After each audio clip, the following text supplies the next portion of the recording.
Nonviolence is the weapon of the strong. Hinduism in the political age. It was while working to oppose racial discrimination in South Africa that Gandhi coined the term satyagraha, holding on to the truth. It was to become the key theme of his campaigns of non-violent civil disobedience, both there and later in India. Although raised a Hindu, Gandhi was deeply influenced by Jainism, with its emphasis on non-violence and the welfare of all creatures. However, he was opposed to the idea that, in the face of social injustice, a person should simply retire into private spirituality and avoid confrontation.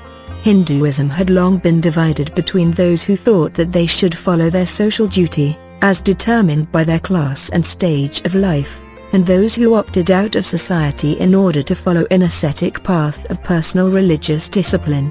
Gandhi felt committed to seek political and social justice, while at the same time maintaining the fundamental ascetic value of non-violence. He also saw the self-destructiveness and futility of opposing violence with violence. He believed that an individual could only genuinely seek the truth by discounting his or her social position and self-interest. He therefore argued that the way to oppose injustice was to have the courage and strength to hold on to the truth, whatever the personal consequences, and for him that included years spent in prison.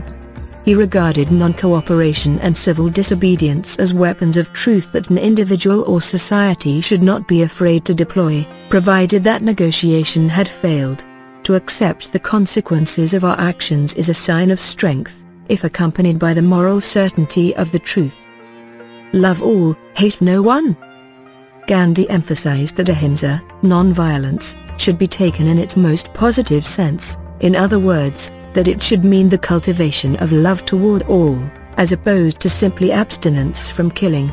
This philosophy had further social and political consequences, since it must entail support for the oppressed.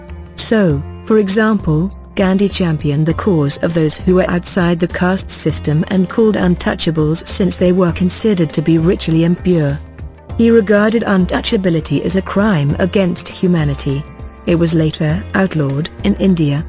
He also argued strongly for religious freedom and against all forms of exploitation.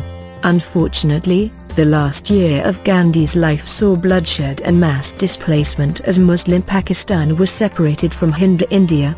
However, his teachings, notably his legacy of non-violent protest, spread globally, inspiring many of the world's leaders and political movements, including anti-apartheid in South Africa and civil rights movements in the US, China, and elsewhere.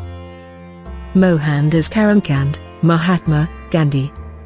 Born in 1869 in Porbandar, India, Mohandas Karamchand Gandhi, known as Mahatma or Great Sould, qualified as a lawyer in London.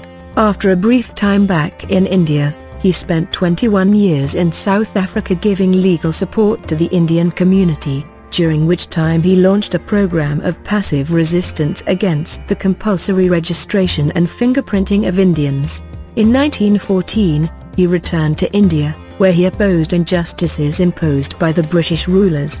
During the 1920s, he initiated civil disobedience campaigns for which he was imprisoned for 2 years.